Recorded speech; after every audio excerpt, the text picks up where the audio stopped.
Bonjour à tous, donc une nouvelle petite vidéo cette fois-ci pour faire des calculs avec le tableur. La dernière fois on a fait de la mise en forme plutôt.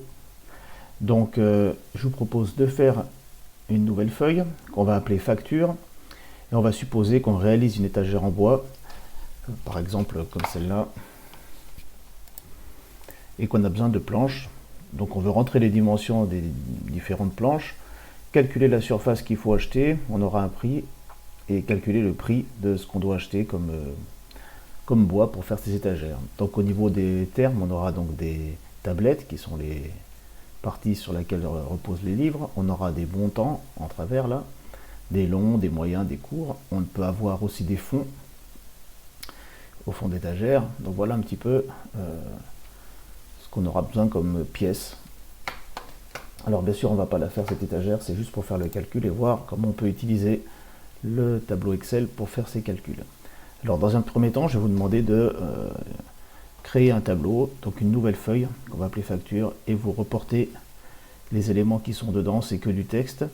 Une petite astuce pour faire la partie du haut quand même. Vous voyez, réalisation d'une étagère, c'est écrit sur plusieurs cellules, ça s'appelle une fusion. Mais en réalité, si je clique dans la cellule C1, là-bas ici, il me clique toute la cellule. Je peux ici enlever la fusion avec ce petit là, ou sinon ici, scinder les cellules. Et en fait, on voit que en réalité, c'est écrit dans B1, dans C1, il n'y a rien, dans D1, il n'y a rien. Et on peut faire ça pour centrer sur plusieurs colonnes. Donc je vous le refais, j'avais écrit donc là-dedans réalisation d'une étagère. Ensuite, on choisit toutes les colonnes sur lesquelles on veut fusionner. Bouton de droite, fusionner les cellules. Ce qui se fait aussi avec ce bouton-là. Voilà, pour faire ça. Pour écrire mètre carré aussi, vous écrivez mètre et vous écrivez le 2 à côté. Mais pour le mettre en petit en haut, bah, c'est comme d'habitude, je sélectionne. Je mets bien mon pointeur sur la zone noire, bouton de droite, et on fait caractère pour les effets de caractère. On choisit exposant pour qu'il soit en petit en haut. Donc voilà comment j'ai fait, le reste vous devriez savoir faire. Donc je fais la première petite pause, je vous laisse réaliser ce petit tableau avec ces textes. A tout de suite. Voilà, j'imagine que votre tableau est prêt maintenant. Alors on va commencer par expliquer comment on peut faire des calculs avec le tableur. Je vais le faire pour l'instant dans la cellule B12 ici. Pour faire un calcul, il faut, par exemple, si j'écris 3 plus 2, ben, vous voyez, il ne calcule pas 3 plus 2. Il écrit du texte 3 plus 2. Pour qu'il calcule, il faut commencer sa cellule par égal. Si je fais 3 plus 2, il fait bien égal 5. Là, il fait un calcul avec, dans la cellule. Mais vous voyez que là-haut, dans la barre, ça s'appelle la barre de formule, il n'y a pas 5, il y a bien le calcul 3 plus 2. Attention, un petit truc pour les multiplications, c'est 3 fois 2, la multiplication, c'est la petite étoile. Pardon, j'ai fait une erreur, 3 fois 2 ici. Alors, ici, on voit effectivement que je peux utiliser dans mes formules des noms de cellules, on va voir ça immédiatement. Donc, première chose, pour faire un calcul, il faut mettre égal. Alors, supposons qu'ici, on ait des dimensions, des montants longs, par exemple. Alors là, je vais essayer de... On va mettre n'importe quoi. En réalité, il faut que ça corresponde. Les dimensions des montants doivent correspondre aux dimensions du front, aux dimensions des tablettes. Je ne rentre pas dans le détail, c'est pas un cours de menuiserie. Donc, je vais mettre des longueurs à peu près réalistes, mais sans non plus trop être compliqué. Donc, par exemple, ici, si je veux 1,20 m, je fais 120 cm. Ah non, ça c'est la largeur. Je vais mettre par exemple 40 cm. Et la longueur, 120, j'aurai une planche de 40 par 120, 1,20 m par 40 cm. Et je veux calculer la surface de cette étagère. Donc on pourrait dire, bah, la surface c'est égale 40 fois 120, c'est la surface d'un rectangle, largeur fois longueur. Si on fait ça, ça marche, vous avez 4800, il a bien fait le calcul 40 fois 120. Bon, alors après, il faut quand même rappeler que nous, on est en mètres carrés ici. Donc pour l'instant, si je fais ça, j'ai des centimètres carrés. Donc pour faire 1 mètre carré, il faut diviser par 10 000.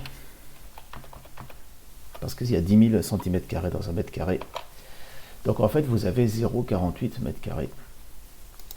Alors c'est bien, mais imaginons que je change d'avis. Je dis, tiens, bah, finalement, moi je veux pas 40 fois 120, je voudrais la faire un peu plus longue, je voudrais faire 130. Et bien là, le problème, c'est qu'il faudra retaper dans son calcul 40 fois 130 ici. On peut double-cliquer. Alors, soit on voit la formule ici, soit je clique 2 fois et la formule est écrite dans la cellule. Et vous voyez que ce serait pas très rigolo d'avoir sans arrêt à changer, donc on va pas faire comme ça. Donc nous, ce qu'on veut faire en réalité dans notre formule, c'est la largeur. Et cette largeur, elle est rentrée dans la cellule C3. Donc je vais effacer ce qu'il y a ici. Et après le égal, quand je suis là, je clique dans la cellule C3. Et au lieu de m'écrire 40, il m'écrit C3. Ça veut dire qu'il va prendre le contenu de la cellule C3. Donc après, je fais fois. Et je clique dans la cellule D3. Et vous voyez, j'obtiens ce qu'on appelle une formule, c'est-à-dire un calcul fait avec le contenu des cellules. Et vous voyez que j'obtiens cette fois-ci l'autre valeur, mais si je remets tout à l'heure, 40 fois 120, ça se met à jour automatiquement et il calcule cette fois-ci les valeurs qu'on a changées. Parce que là-dedans, il n'y a plus le nombre 40 et le nombre 120, il y a le nom des cellules, C3 et D3. Donc en fait, ce qu'il y a dans les boîtes, dans nos cases.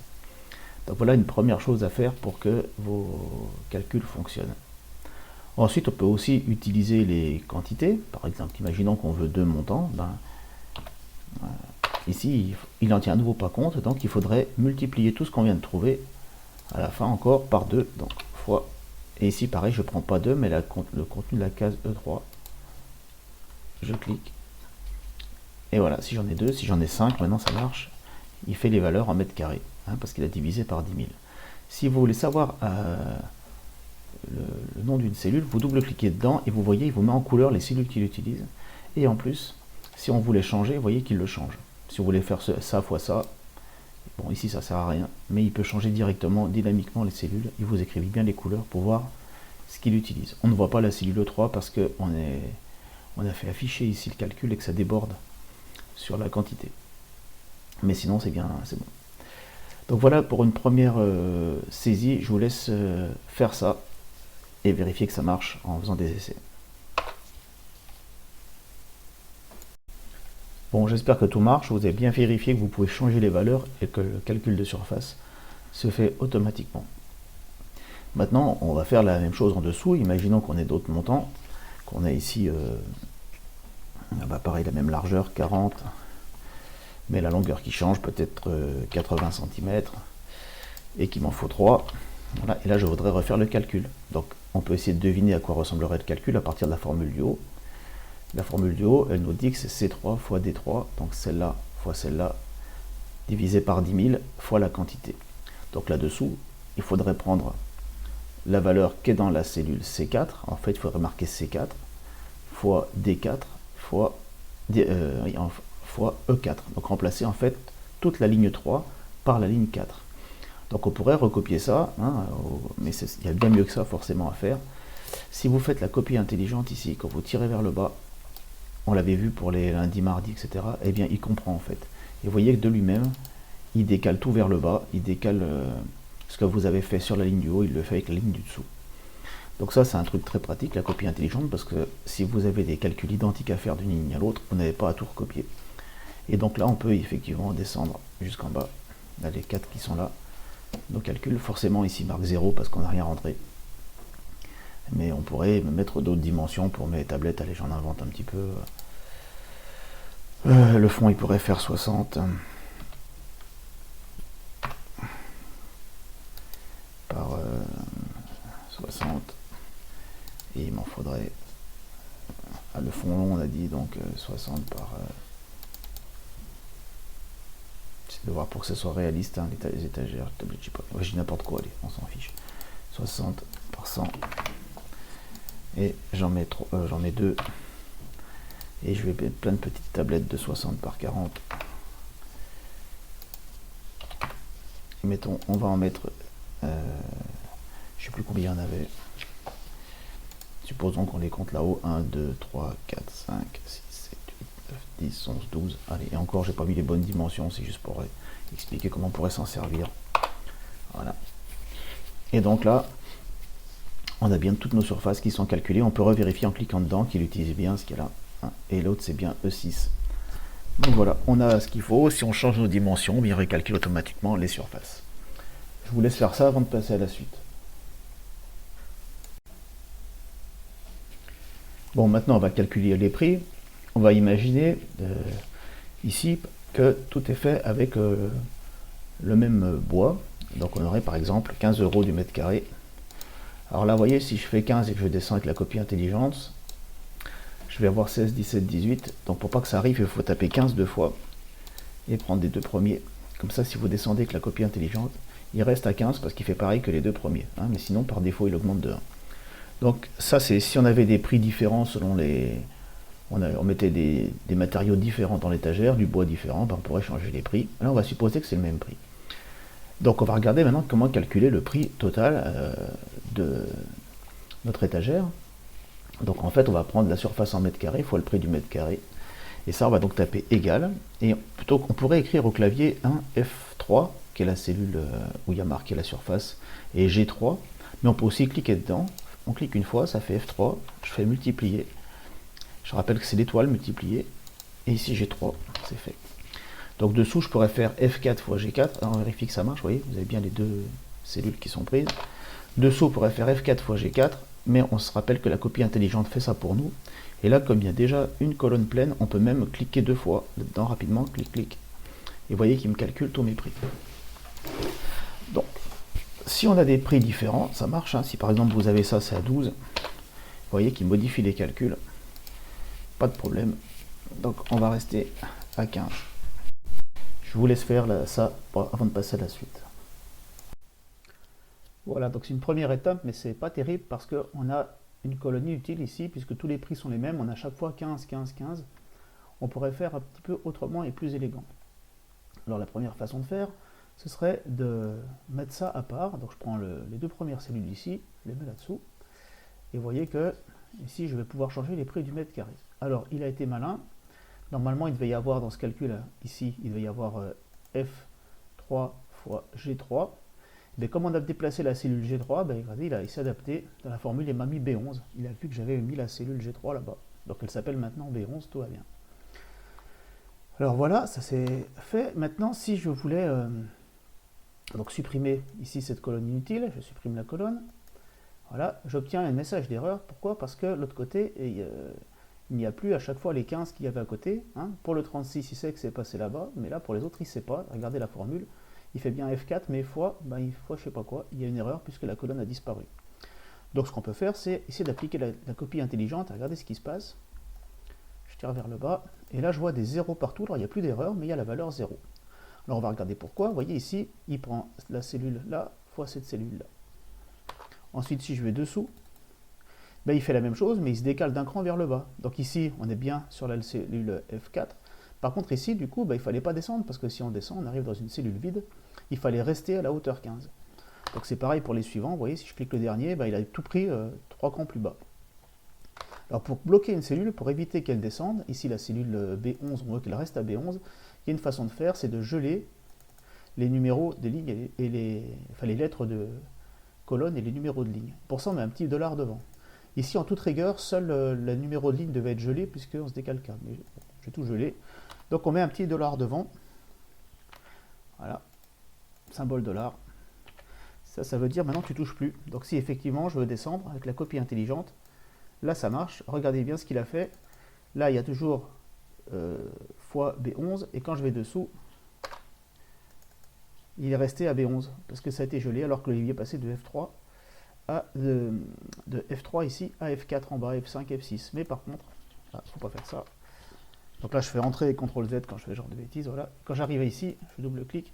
Vous voyez, j'ai bien F6 qui est descendu, mais le B11, lui, est resté figé. Donc c'est une première façon. On peut geler les numéros de ligne, ou les numéros de ligne, ici c'est le 11, ou la lettre de colonne avec un petit $, devant. On peut en geler qu'un des deux, ça dépend, mais je ne rentre pas trop dans les détails là.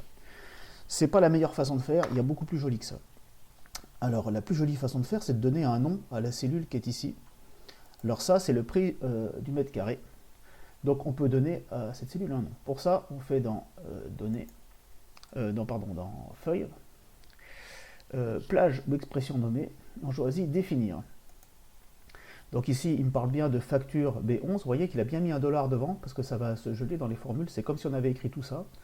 Donc on ne bouge pas la feuille facture et on ne bouge pas la colonne B, on ne bouge pas la colonne 11. Ça veut dire que c'est cette case-là qui ne bougera pas dans les copies intelligentes, qui restera au même endroit.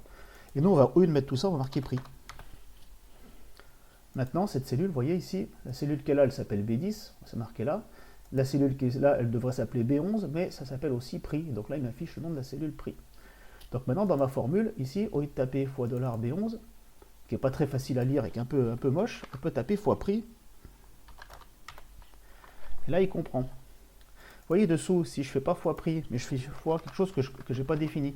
Par exemple, prix, j'oublie le X. J'écris PRI comme ça, je fais une faute d'orthographe. Vous voyez, il ne met pas la même erreur que tout à l'heure, il me dit qu'il y a un nom qu'il ne connaît pas. Bah forcément, prix tout seul, sans X, on ne l'a pas défini. Par contre, prix avec un X, on sait ce que c'est. Voilà. Donc on peut aussi bien sûr faire la copie intelligente pour descendre. Donc comme il y a prix, il n'y a pas de numéro qui change. Et là, ça marche très bien. Vous voyez, à chaque fois, vous avez fois prix. Vous remarquerez qu'il ne vous colorez plus la cellule prix. Voilà, en tout cas, c'est comme ça qu'il faut faire. On définit un prix. Je vous laisse essayer tout ça et faire en sorte que ça marche. Bon, maintenant, on va avancer un petit peu. On a notre prix. On va essayer de faire le total des quantités de pièces achetées et des prix. Donc pour ça, on va faire une colonne totale. Alors, je vais écrire la colonne totale ici.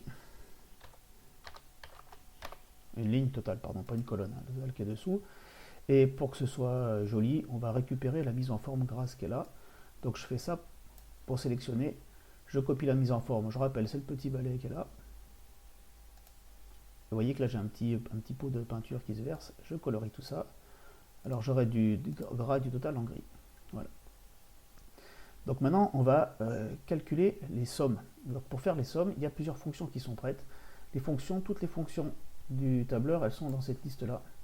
Il y en a plein, et si vous fouillez, vous allez trouver somme quelque part. Là, c'est par ordre alphabétique, donc c'est après. Somme, voilà. Il y en a plein de sortes. Nous, notre somme, il est ici. Vous voyez, je vous explique, somme, entre parenthèses, on calcule. Donc, on peut toutes les trouver. Il y a un raccourci qui est ici. On peut faire somme, moyenne là. Donc, je vais faire somme. C'est les plus fréquentes utilisées. Il a compris tout seul que c'était ce qu'il y avait sous la colonne, vous voyez. Mais là, on n'a pas besoin d'aller jusqu'en bas, donc je peux modifier. Vous voyez comment il écrit les plages de cellules. Il fait la somme de toutes les cellules qui vont de E3 à E6. Hein, donc ça, on imagine un rectangle, la première case du rectangle à la dernière case du rectangle. C'est séparé par 2 points. C'est une plage de cellules. Donc il ajoute tout ça. Et là, on voit 22. Donc on a 22 morceaux de bois. Et là, je peux faire la copie intelligente sur le côté. Et on a la surface en mètres carrés. Et on a le prix ici. Donc voilà comment on fait les sommes. Alors il y a un truc qui est pratique aussi, c'est que puisqu'on calcule des prix, ce serait bien de faire afficher ça sous forme d'argent. Donc je peux prendre ici la case et choisir le type monétaire, c'est le petit argent qui est là. Et voilà, il m'écrit ça comme des prix, donc avec 2 chiffres après la virgule. Tout ça aussi c'est des prix. Ça aussi. Voilà, c'est plus joli comme ça. Donc vous avez donc vos sommes qui sont calculées. Voilà, je vous laisse mettre ça en place. Vérifiez aussi avant que si vous changez le prix, si vous mettez à 12,50 € par exemple, voilà, il recalcule bien tout, que ça marche. Hein. Là, je remets à 15. Donc voilà déjà un début de facture. Je vous laisse faire ça avant de faire la suite. Donc pour terminer, je vais vous proposer de finir le tableau de la façon suivante en ajoutant une TVA. Une TVA, je vous rappelle, c'est un pourcentage du prix hors taxe qu'on rajoute, qui sert à payer des impôts hein, sur la valeur ajoutée pour le client. Donc cette TVA, elle est de 20%, parfois sur d'autres produits, elle peut être que de 5,5%. Alors vous voyez ici, par exemple, j'ai rentré un pourcentage, eh bien je calcule à partir de ça le prix hors taxe. Attention, la TVA, c'est un pourcentage du prix hors taxe. Donc ça veut dire qu'on rajoute 20% des 93 pour trouver les 111,6. Donc forcément, ça doit marcher. Hein. Si vous changez le prix ici, si vous mettez par exemple 12 € du mètre carré, tout se recalcule, le prix hors taxe, la TVA, si vous changez une dimension de planche, tout doit boucler correctement. Je vais vous expliquer quand même comment on fait les pourcentages. Vous voyez, si je tape le nombre 0,2, ici, si je tape le nombre 20 par exemple, pour faire 20%, voilà, si je tape 20 ici, et là à côté je vais mettre égal la cellule qui est là. Donc forcément j'ai 20 égale 20. Maintenant je peux demander d'afficher ça en pourcentage. Et quand j'appuie là-dessus, vous voyez, il met 2000%. Parce qu'en fait, lui, quand il calcule ses pourcentages, il les écrit pas, il les écrit comme nous en maths. C'est-à-dire 20%, c'est 0,2. Par contre, si maintenant je tape 20 là-dedans, alors que là, il m'a recopié la cellule, j'ai bien 20%, je vais enlever le formatage pourcentage, regardez, je clique ici, et vous voyez, en fait, c'est bien égal la cellule d'à côté, hein, mais là, cette fois-ci, c'est pas écrit en pourcent. Donc quand il m'affiche 20%, c'est 0,2 dans ses calculs. Donc en fait, il fait déjà les pourcentages comme les commerciaux, comme on a vu en classe. Donc ne faites pas de x20 divisé par 100 ou de bêtises comme ça. Là directement c'est 0,2. Hein, si je mets 5%, c'est le nombre 0,05, c'est ce qu'on a appris en maths. Donc quand vous appuyez sur le format pourcentage, ici vous le mettez dès le départ, vous utilisez bien directement dans vos calculs la valeur de la cellule, comme si c'était le pourcentage qu'on a vu en classe, plus simplifié, sans faire de division par 100. Je vous laisse y réfléchir. Donc ici, quand vous allez travailler, il faut aussi que votre TVA, vous voyez, la valeur ici, elle a un nom, ce sera TVA. Vous n'utilisez pas B14. Comme ça, dans vos formules, quand vous utilisez le taux de TVA, ce pourcentage-là, vous mettrez fois TVA, plus TVA, ce que vous voulez, mais en tout cas, pas B14. Donc voilà pour ces petites précisions. Donc ce qu'on veut, c'est qu'il m'affiche le prix hors taxe. Hein, là, on a calculé le prix toute taxe. Et en fait, il m'affiche ensuite le prix hors taxe. Et il me dit combien j'ai payé de TVA. C'est ce que doit avoir un client sur sa facture. On voit souvent ça sur les tickets de caisse. Bon, je vous laisse faire et bon courage pour terminer cet exercice. On aura déjà vu pas mal de choses.